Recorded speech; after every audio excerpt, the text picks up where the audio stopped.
राधे राधे। कैसे हैं आप सभी? आशा करता हूं आप सभी बहुत अच्छे होंगे। आज के इस वीडियो में हम लोग क्लास 9th के साइंस का चैप्टर फर्स्ट का पार्ट 3 डिस्कस करने वाले हैं। तो चलिए स्टार्ट करते हैं आज के अपने इस वीडियो की। इस वीडियो में हम लोग जानने वाले हैं can matter change it's state. क्या मैटर अपने स्टेट को चेंज कर सकता है? यानी हमने 3 स्टेट पढ़े, सॉलिड, लिक्विड और गैस। क्या सॉलिड से लिक्विड बनाया जा सकता है? लिक्विड से गैस बनाया जा सकता है? क्या गैस से फिर से लिक्विड और फिर से सॉलिड बनाया जा सकता है? इसका आंसर है यस। एक स्टेट से दूसरे स्टेट में चेंज किया जा सकता है। और कैसे किया जा सकता है ये भी हम जानेंगे। तो हम लोग यहां देख सकते हैं कि जो वाटर है हमारा वो सॉलिड फॉर्म में भी है। नॉर्मल रूम टेम्परेचर पे ये लिक्विड फॉर्म में होता है और जब इसको ज्यादा हीट किया जाए तो ये हमारा वेपर बन जाता है। तो एक मैटर तीनों स्टेट में हमने एग्जांपल देख लिया कि भैया तीनों स्टेट में हमारे पाया जाता है। अब कुछ क्वेश्चन है कि जब एक स्टेट से दूसरे स्टेट में चेंज होता है तो क्या चेंजेस हमारे को देखने को मिलते हैं? मैटर के अंदर क्या चेंज होता है, पार्टिकल के अंदर क्या चेंज होता है? तो पहला क्वेश्चन है what happen the inside of matter. Matter के अंदर क्या होता है during the change of state. यानी एक स्टेट से जब दूसरे स्टेट में चेंज हो रहा होता है तो मैटर के अंदर क्या चेंजेस हमें देखने को मिलते हैं। सेकंड क्वेश्चन है what happen two particles. Particles के अंदर क्या होता है during the change of state. यानी एक स्टेट से दूसरे स्टेट में जब चेंज हो रहा होता है, हमें पता है कि मैटर जो है वो पार्टिकल से मिलकर बना है, तो उन पार्टिकल्स के अंदर क्या चेंजेस हमें देखने को मिलते हैं। And how does this change states take place. और ये जो चेंज है वो कैसे हो रहा है, किसके कारण से हो रहा है? तो हम लोग जानेंगे। इसके पीछे 2 कारण है, एक तो टेम्परेचर, दूसरा है कूल या प्रेशर दे करके हम एक स्टेट से दूसरे स्टेट में चेंज करते हैं। जब हमें सॉलिड से लिक्विड और लिक्विड से हमें वेपर में जाना है यानी गैस में जाना है तो हम लोग टेम्परेचर यानी हीट देते हैं। और जब हम लोग को रिवर्स आना है यानी गैस से लिक्विड, लिक्विड से सॉलिड आना है तो हम लोग कूल करते हैं और उस पर प्रेशर लगाते हैं। अब हमारा टॉपिक है effect of change of temperature. यानी मैं किसी मैटर में अगर टेम्परेचर चेंज करूं यानी उसमें हीट दूं तो क्या क्या चेंजेस हमें देखने को मिलते हैं।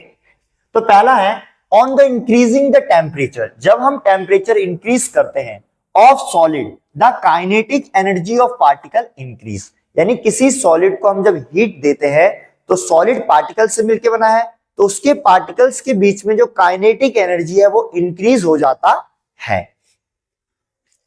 Due to increasing kinetic energy the particle start vibrating with greater speed. यानी जैसे ही काइनेटिक एनर्जी बढ़ा तो पार्टिकल पहले धीरे धीरे मूव कर रहे होंगे, अब वो ज्यादा तेज तेज मूव करने लग जाते। The increase supplied by heat overcome the force of attraction between the particles. हमें पता है कि भैया सॉलिड के पार्टिकल्स जो होते हैं वो पास पास होते हैं और इनके बीच में जो मोमेंट होता है, काइनेटिक एनर्जी होती है वो बहुत कम होती है। लेकिन जब आप इसे हीट दे रहे होते हो इसका मतलब आप इसे एनर्जी दे रहे हो और जब एनर्जी देते हो तो ये दूर दूर होने लगते हैं। क्यों? क्योंकि इनके फोर्स ऑफ अट्रैक्शन इनके बीच में क्या होने लग जाता है, कम, जिसके कारण ये दूर दूर होते हैं, जिसके कारण काइनेटिक एनर्जी इंक्रीज होती। नेक्स्ट पॉइंट है the particle leave their fixed position and start moving more freely. यानी जो पार्टिकल पहले यहां थे अपनी पोजीशन को छोड़ देते हैं और वो और ज्यादा फ्री हो जाते हैं मूवमेंट के लिए। A stage is reached when the solid melt and is converted to a liquid। और एक ऐसा समय आता है जब सारे के सारे सॉलिड पिघल करके मेल्ट होकर के लिक्विड बन जाते हैं। अब हमारा नेक्स्ट टॉपिक है मेल्टिंग पॉइंट एंड फ्यूजन। तो सबसे पहले हम फ्यूजन समझते हैं, उसके बाद हम लोग मेल्टिंग पॉइंट समझेंगे। तो फ्यूजन क्या होता है? मान लो आपका एक सॉलिड है, ठीक है। अब सॉलिड से आप क्या बना रहे हो, लिक्विड बना रहे हो। कैसे बनाओगे आप? यहां से हीट करोगे इसको,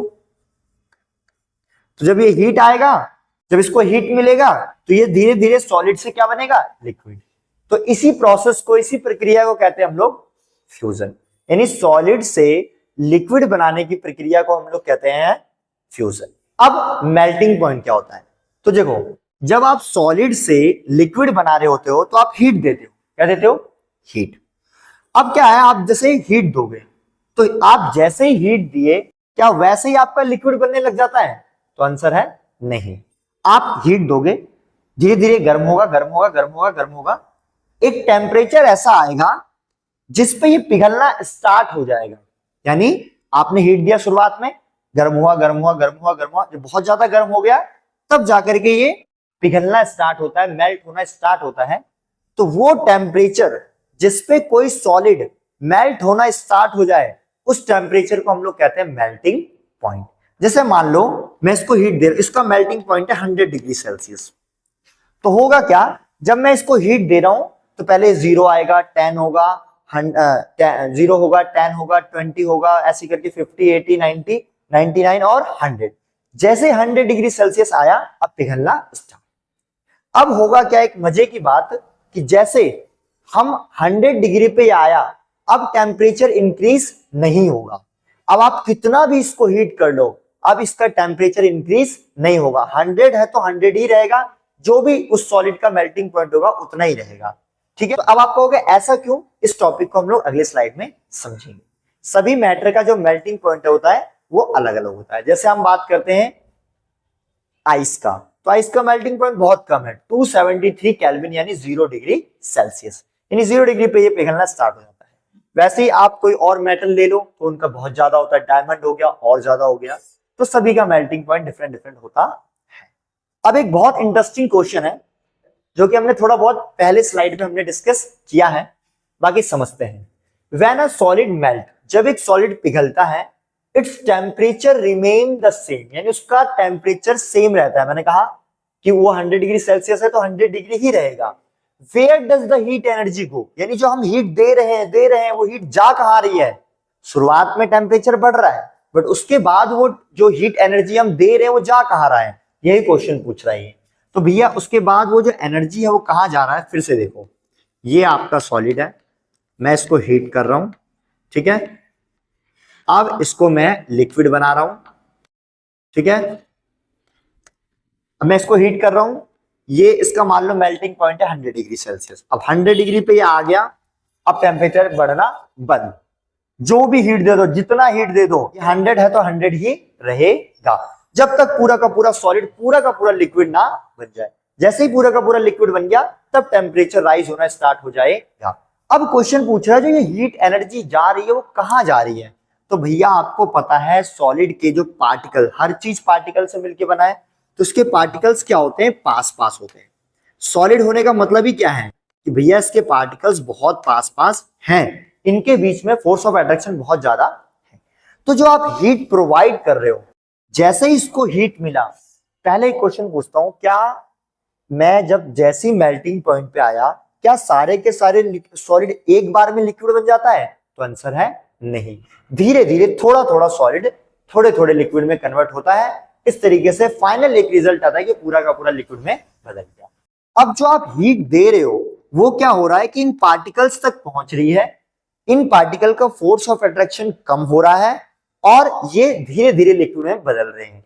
तो आंसर यही है कि जो आप हीट एनर्जी दे रहे हो वो पार्टिकल्स के पास जा रही है, जिससे उनका फोर्स ऑफ अट्रैक्शन कम हो रहा है और वो थोड़ा थोड़ा करके लिक्विड में कन्वर्ट हो रहे हैं। तो जैसे इस पार्टिकल को मिला ये लिक्विड बन गया, इस पार्टिकल को मिला ये लिक्विड बन गया, इस पार्टिकल को मिला ये लिक्विड बन गया। सारे के सारे जब लिक्विड बन जाएंगे, फिर आप हीट करो तो ये 100 डिग्री से इंक्रीज होना स्टार्ट हो जाते हैं। तो ये जो एनर्जी पार्टिकल ले रहे हैं, एब्जॉर्ब कर रहे हैं, इसको ही हम कहते हैं लेटेंट हीट। अगला टॉपिक है जो हम अगले स्लाइड में समझने वाले हैं। तो अब हमारा टॉपिक है लेटेंट हीट या लेटेंट हीट ऑफ फ्यूजन। तो लेटेंट हीट मैंने समझा दिया है आपको कि ये जो आपकी हीट एनर्जी सॉलिड से लिक्विड बनाने में जो ये एब्जॉर्ब करी जा रही है पार्टिकल के द्वारा, इसे कहते हैं लेटेंट हीट। जब आप रिवर्स आ रहे होते हैं, यानी गैस से लिक्विड बने, लिक्विड से आपका क्या बने? सॉलिड, तो उस समय एनर्जी रिलीज होती है। जब आप सॉलिड से गैस बनाओ, सॉलिड से आप लिक्विड बनाओ, लिक्विड से आप गैस बनाओ, तो एनर्जी देनी पड़ती है, पार्टिकल एनर्जी एब्जॉर्ब करते हैं। लेकिन जब आपका गैस से लिक्विड बने, लिक्विड से सॉलिड बने, तो एनर्जी रिलीज होती है। तो वही एनर्जी जो एब्जॉर्ब की गई या रिलीज की गई, उसी को कहते हैं हम लेटेंट हीट। देखते हैं the amount of heat energy that is absorb और release when a substance change state, यानी स्टेट चेंज कर रहा होता है विदाउट चेंजिंग इट्स टेम्परेचर, तो इस समय पे टेम्परेचर चेंज नहीं होता है, तो सारी हीट जो एब्जॉर्ब की गई है उसे ही कहते हैं लेटेंट हीट। अब हमारा है लेटेंट हीट ऑफ फ्यूजन। इसके अगला टॉपिक आएगा लेटेंट हीट ऑफ वेपोराइजेशन। अगर आप ये समझ जाते हो तो वो समझना बहुत आसान है, क्योंकि डिट्टो कॉपी है। तो लेटेंट हीट ऑफ फ्यूजन समझते हैं। फ्यूजन का मतलब होता है सॉलिड से लिक्विड बनाने को हम फ्यूजन कहते हैं। तो यहां पर भी हम सॉलिड से क्या बना रहे हैं, हम लिक्विड बना रहे हैं। बट क्या है, 1 kg हमने सॉलिड लिया, उसको 1 kg लिक्विड बना दो आप, ठीक है। आप क्या कर रहे हो, 1 kg सॉलिड लिया, आपने हीट दिया, यहां से हीट दिया, आप हीट देते जा रहे हो, देते जा रहे हो, धीरे धीरे लिक्विड बनते जा रहा है, बनते जा रहा है, बनते जा रहा है, पूरा का पूरा 1 kg सॉलिड 1 kg लिक्विड बन गया।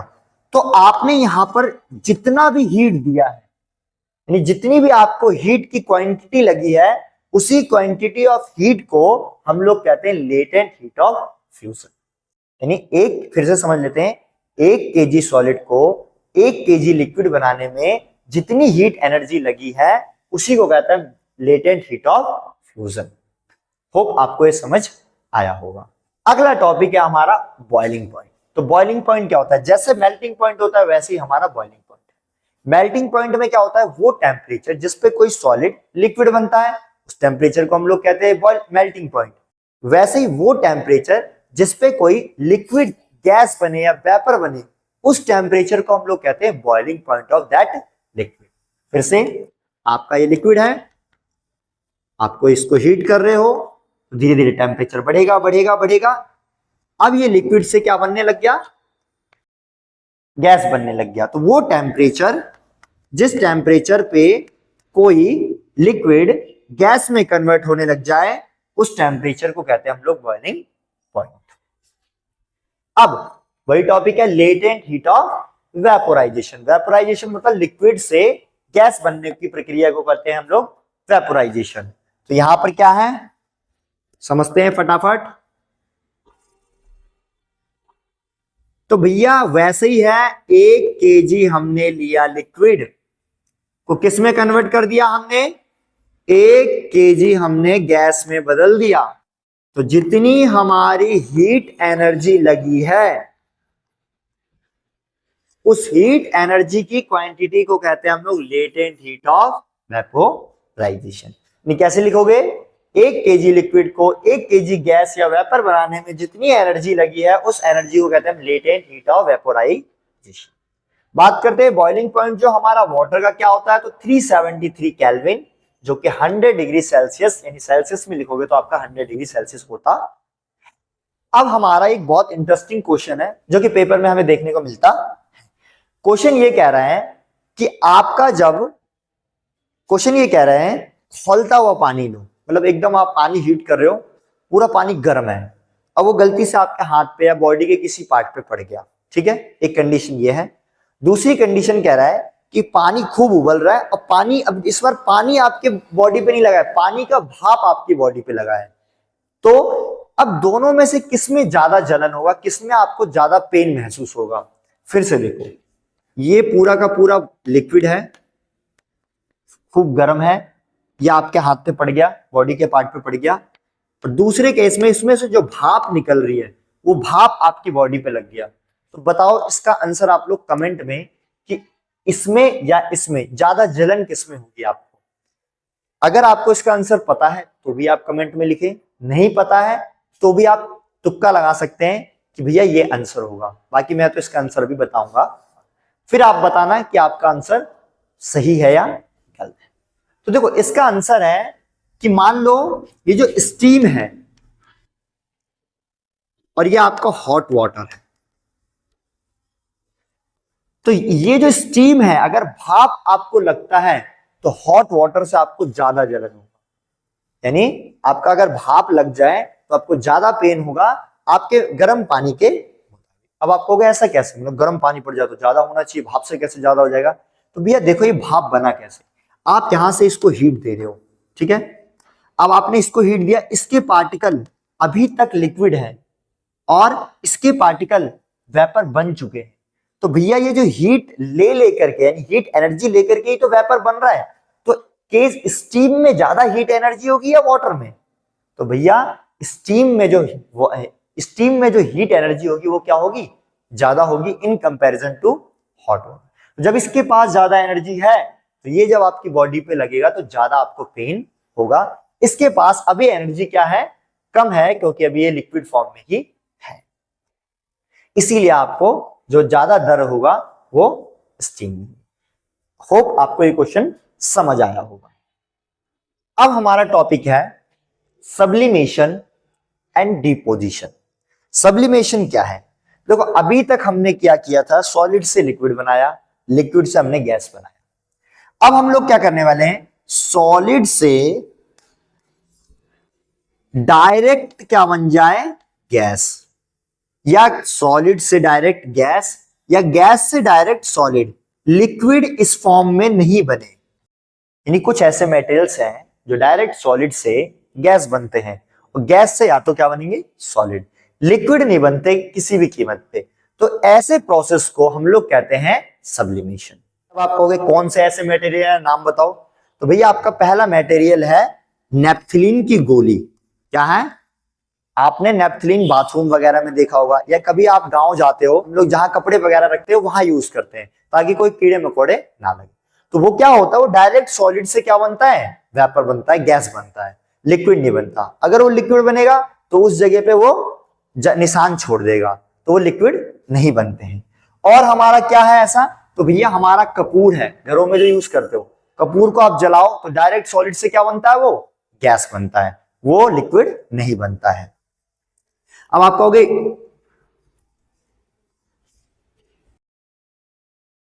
अगला एग्जांपल है हमारा ड्राई आइस। अब कहोगे ड्राई आइस क्या है, तो भैया हमारा कार्बन डाइऑक्साइड जो हम छोड़ते हैं, कार्बन डाइऑक्साइड, इसको आप इकट्ठा करो, उसको ठंडा कर दो। तो जब ठंडा कर दोगे तो ये सॉलिड फॉर्म में कन्वर्ट हो जाता है, जिसे हम लोग कहते हैं ड्राई आइस। ये इंपॉर्टेंट क्वेश्चन भी है कि भैया हम जो सॉलिड कार्बन डाइऑक्साइड होता है उसको ड्राई आइस क्यों कहते हैं? तो भैया ये आइस की तरह दिखता है, आपको बर्फ की तरह दिखेगा, लेकिन बर्फ जब पिघलेगा तो क्या बनेगा, लिक्विड बनेगा। लेकिन जब ये पिघलेगा तो डायरेक्ट क्या बनेगा, गैस, कोई लिक्विड नहीं बनता। इसीलिए हम लोग इसको कहते हैं ड्राई आइस। और ये हमारा प्रोसेस शो करता है सब्लिमेशन और डिपोजिशन। ये यहां पर एग्जांपल है, जैसे कपूर है, कपूर को आप हीट कर रहे हो, क्या बन गया, ये गैस। अब यहां आपने बंद कर दिया, तो जब ये उड़ नहीं पाएगा तो फिर से यहां जम जाएंगे, तो ये क्या बन गया, फिर से यहां पर कपूर, डायरेक्ट सॉलिड फॉर्म। यानी ये यहां सॉलिड से गैस बने, सब्लिमेशन, फिर वापस जम गए, क्या है, डिपोजिशन। ये हमारी नेप्थलीन की गोली है, ये हमारा ड्राई आइस यानी CO2 है। हमारा टॉपिक है, अभी तक हमने जाना कि सॉलिड से लिक्विड, लिक्विड से गैस बनाना है तो हम लोग हीट करते हैं, हम लोग हीट पे चर्चा की और क्या क्या चेंजेस होते हैं वो हमने जान लिया। अब मुझे उल्टा प्रोसेस आना है, यानी गैस से लिक्विड, लिक्विड से मुझे सॉलिड करना है। तो क्या करना होता है, तो भैया हमें प्रेशर लगाना होता है फर्स्ट थिंग, और उसको ठंडा करना होता है, कूल करना होता है। क्यों? क्योंकि जब आप हीट देते हो तो उसको एनर्जी मिलती है, जब आप कूल करते हो तो इसका मतलब एनर्जी छीन रहे हो उससे। और पार्टिकल से अगर आप एनर्जी छीनोगे तो जो एनर्जी देने के कारण पार्टिकल दूर दूर हुए थे, वो एनर्जी छीनने के कारण पार्टिकल क्या होते हैं, पास पास आते हैं। बाकी हम प्रेशर लगा के भी पार्टिकल को पास पास ला रहे हैं। जैसे एग्जांपल देखो, प्रेशर लगाया, पार्टिकल थोड़े दूर दूर थे, प्रेशर लगाया, पार्टिकल थोड़े पास पास हो गए, और प्रेशर लगाया, पार्टिकल और ज्यादा पास पास। तो ये हो जाता है जब हम किसी कंटेनर में, आपने देखा होगा हम लोग गैस वगैरह भरते हैं तो आपने एलपीजी में देखो, हिलाओ तो लिक्विड बन जाता है, आप कहते हो भैया पानी मिला हुआ है इसके अंदर, पानी नहीं होता, वो गैस ही होता है। लेकिन इतना ज्यादा प्रेशर हो जाता है ठंड के मौसम में, जिसके कारण वो ही गैस, एलपीजी गैस ही क्या बन जाता है, लिक्विड बन जाता है। तो ये इस वीडियो का लास्ट पेज है जिसमें हम लोग जानने वाले हैं, जो हमने ऑलरेडी सब कुछ जान लिया है, इसको बस समराइज करने वाले हैं कि भैया सॉलिड से अगर लिक्विड बने तो उसको कहते हैं मेल्टिंग, लिक्विड से अगर सॉलिड बने तो उसे कहते हैं हम फ्रीजिंग, प्रोसेस का नाम जान रहे हैं हम।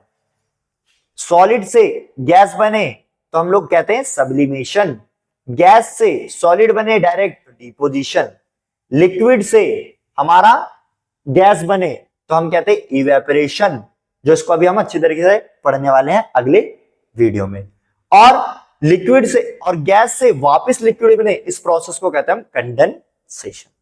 होप आपको ये वीडियो अच्छी लगी हो, और अगर आपको ये वीडियो अच्छी लगी है तो प्लीज आप लोग लाइक, शेयर एंड सब्सक्राइब कर सकते हैं। तो अगर आपको कुछ नहीं समझ आया तो आप कमेंट में लिख सकते हैं, मैं आपको समझाने का पूरा प्रयास करूंगा।